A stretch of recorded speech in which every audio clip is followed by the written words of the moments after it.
Welcome to Full Fashion Finish Strong Friday. And I know most of you have had a busy week. It's been an eventful week for me as well, but a great week. And as promised last week, we're going to get deeper into the things that are going to help you move your business to where it needs to be, or help accelerate it to exceed the targets and the goals that you've set for 2014.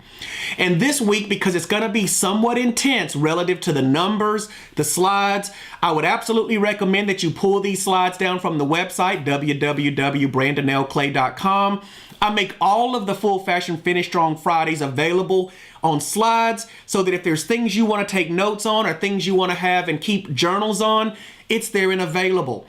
And believe me, as a writer, as an author, closing in on almost 1 million words in print, I know how important marking historical things down and chronologically keeping up with the things that worked in your life. It's an amazing thing, and I'll take a moment to be somewhat philosophical, but when you look back over your life, as the song says, and you think things over, you do have a testimony. There's some things where you've been extremely successful. And the goal in these next 5 or so sessions is to have you have the ability to look back in hindsight on 2014 and say, you know what? That's the year I got my business together. That's the year I E4'd my business. I worked with Brandon and I did the things he said for me to do, and my business exploded. That's the way I want you to be able to look back on this year. So this week we're going to be talking about the target and the tactics, hitting your intended target. So the thing I want to ask you first and foremost is, do you even have a target? If someone tells me, man, I want to make a lot of money, there's already a problem. Yes, everybody's heard of goals. Most of you probably even heard of SMART goals, making them specific, measurable, achievable, realistic, and time-based. But there's another thing about getting your objectives congruent with your strategies and tactics, which we'll talk about. But it's hard to know that you've hit a target if you haven't established one. And as Lawrence Peters says, if you don't know where you are going, you will probably end up somewhere else. So I'm going to start out asking you again, do you have a target? And for those of you that have gone through my You Change Now program, you know I believe in balance. I believe in what I like to call the Fab Five. And that means mental, spiritual, social, physical, and financial. What are your life's objectives? So even though we're going to be focused on you as a salesperson, and obviously that's a financial and vocational component, I want you to know that number one, as you get more success financially, it cross-pollinates everywhere else. You can give more at your church, and while that's not solely a spiritual exercise in the sense of who you are as a person, certainly you feel good when you've helped someone in need. Absolutely, when you've got money to do self-development things, take courses, mental, when you can go out and do things with your spouse, your family, and go on trips, the social. I mean, it just really infiltrates every area of your life when you meet your financial targets. But I don't want you to be so lopsided. Look at the man here. He's balanced in all areas of life. So there's two things that if you have an objective will determine if you're going to meet them. First and foremost, how good is your aim? And secondly, how good is your weapon? Some of you remember the story about William Tell, where the apple was put on his son's head and he had to shoot the arrow. Obviously, he had to have great aim, and obviously the tension and the strength of his bow had to be precise. The bow had to fly perfectly and meet its intended target. In order for you to make the income goals specifically that you've met for yourself, you are going to have great aim, and we'll talk about that in a moment, but you're also going to have great weapons. So once your objective, your target is established, then strategy becomes your aim. It tells you how you're going to get to that target. And then your weapon are your tactics, the things you do tactically. If you were in the art of war, you would be using your tactics to outmaneuver your opponent, your enemy, your adversary. But in this case, we're looking to maneuver to get better results out of our opportunities. And that becomes ultimately the things we have to do. Because it's one thing to have an objective established. It's another thing to have a strategy. It's another thing if you're either not capable, not willing, or not in a position to do the things necessary to reach your goal. So what are your financial objectives? Is it 100,000? Is it 1 million? Is it 10 million? And I'm not just throwing numbers out so that you can say, oh my goodness, Brandon, you're making my head spin like a top. And for everybody in the sound of my voice right now, particularly if you're in sales where your income is limitless in most cases, I would absolutely tell you that a 6-figure income is achievable, doable, and should be the baseline benchmark. But for some of you, it will be higher than that. But I'm only throwing out the large numbers to make sure you do not have the common case of comma-itis. What is your financial objective? And within the course of your business, and it is a business that you're running, you're not just running around trying to produce opportunity. You are running a business and a system.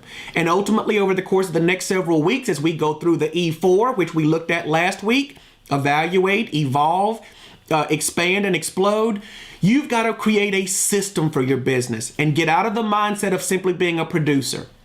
So there's 3 questions that I always ask every business, and they're the 3 core financial objective questions. Number 1, it's margin. That means what you take in versus what you get to keep. Not so much with expenses in some cases, but it could be that. But it's simply about, can you make money? Simple question, but imagine if you're taking in $1, but you're spending $1 in one. Then you're already losing a penny per case. And as the old saying goes, you're not going to make that up in volume. So margin says, can we make money? Is there any headroom between what we're getting and what we're keeping? Margin. Then there's core competency. Can you actually do what the opportunity dictates? And that core competency is usually rooted in your gifts. Like when we think about in the tactical sense here in a moment, I've known some salespeople who are tremendous in front of a client, but have the hardest time prospecting, cold calling, and doing other networking opportunities and methods to get in front of a client. So we've got to know and understand what our core competency is. Can we do it? And then finally, in the sense of the day-to-day tactics, the weapon, will you do it? So at the end of the day, when we're thinking about a financial objective, if you said $10 million and you've got an opportunity where the margin is there and you even have the gift and the skill of core competency, but you're not able, willing, or in a position to do the tactical elements, then it's not going to help.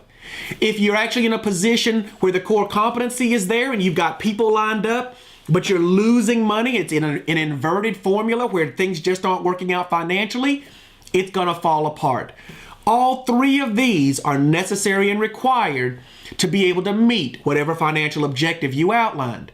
And to hit your target, as I alluded to a moment ago, everything has to line up. When you make an objective, your strategies have to meet, by way of aim, that objective. And then your tactics have to support that strategy through your day-to-day activity.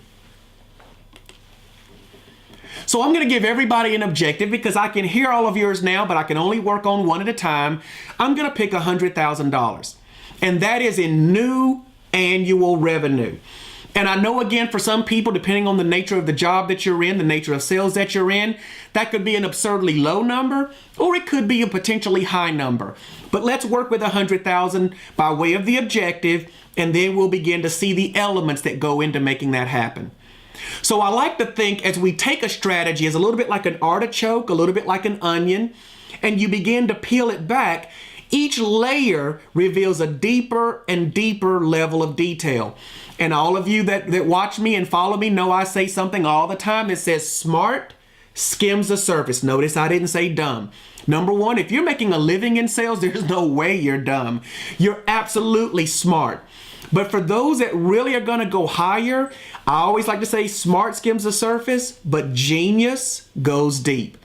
So we're going to start peeling this back, and I want everybody to follow me. And again, if you have to watch this more than once or download the slides, make sure you do it.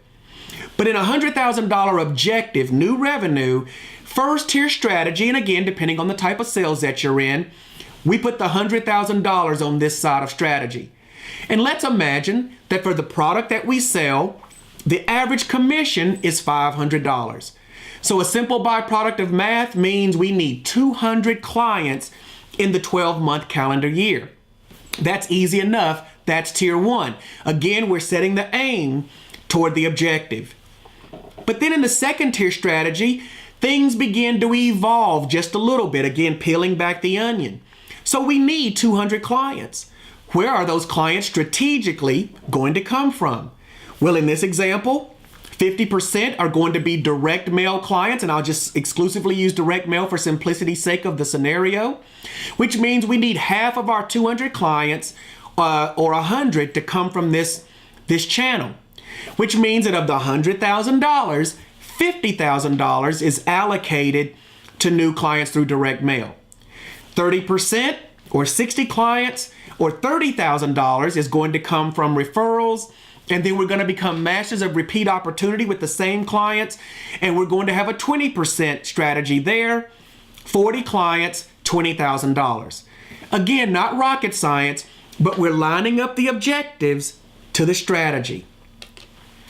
Then the third tier strategy, we segregate out the 50% direct mail clients, which means, again, we need 100 clients, $50,000 in new revenue. Now, let's say that as we evaluate, which we'll do more of next week and beyond, our current and historical close rate, and you do know your historical close rate, I hope. Let's say it's 60%. Let's say you're actually a good, strong closer and that the direct mail scenario gives you the opportunity to close 60%. That means in order to get 100 clients, 100 sold clients, you now need 167 face-to-face presentations. Third tier strategy. We're not done yet. Let's continue to peel back. So we need 167 presentations. And let's imagine that from the leads of direct mail, depending on the creative you use, the demographic information you use for the list that you mail out to, et cetera, and we'll go over some of that here over the next several weeks as well, that for the leads you receive, 40% of them turn into face-to-face presentations or lead to appointment rate, 40%. That means in an annual basis to get 100 clients, which is 50% of our total revenue target, we need 418 leads. Now imagine if we can uphold the industry standard, again, depends on the industry you're in, the type of direct mail you use, the demographic picking of income, age, race, etc. But if you know for your industry that 1% is the response rate standard, in this scenario, you will need 41,800 leads going out to the population. Can you see that we've begun to literally build levels and tiers of strategy? And actually, by way of the summary, we haven't even begun the tactics yet. And I know you're like, well, Brandon, hasn't all of this been tactical? Not really. We've set an objective, $100,000 new money. We split it out between new, referral, and repeat. We're currently focused on direct mail, getting 100 clients. And what it did by way of this summary, a little more linear, is the direct mail strategy has a $50,000 objective on it. Average commission, something we know, is $500. The simple math says we need 100 clients. That's not tactical. We know we need a 60% close rate. That's not tactical. That's part of the strategy. That means, by the way of the simple math, the science, we need 167 presentations. 40% appointment rate gives us 418 qualified opportunities or leads. And that means with a 1% response rate that 41,800 direct mail pieces have to be sent out over a 12-month period. Now, yes, we could break it out even further within the strategy and start looking at it by way of month. But then I do believe that we've entered into the land of tactics, which is what we're going to be covering next week, using this same scenario as a jumping off point. Now, while I went through some of this fairly exhaustive, what I want you to understand is that if you apply the science of selling, the things that give you the mathematical chance to have success, then the artful side, which is you, the idiosyncratic, quirky, great to be around, humorous you, actually has an audience to go see. The number one thing that people tell me they don't have right now are people to go see, when all of the science is available to you. I'm in the insurance business, and most of the people that are working with me right now are in the insurance business. And who determines what the premiums are for your clients? You certainly don't. The CEO doesn't even determine it. It's an actuary, somebody that looks at the law of large numbers, looks at mortality, looks at a lot of other different criteria, and they decide that if someone is this, and this, then this is their monthly premium. And then we go out and do our best to convert that person into a client for the company. But why in the world wouldn't you apply the same science? When you have your objective, you determine what that is. When you look at the strategies, you determine what that is. But if it can be founded on the science of selling, the things where the law of large numbers play in your favor, and yes, mailing out 41,800 pieces of mail is a lot of mail, but when we know that we're going to reach our target of $100,000 of revenue, all of a sudden, it's a small price to pay. It becomes a logical next step. Certainly by way of logic, next week we're going to be talking about tactics.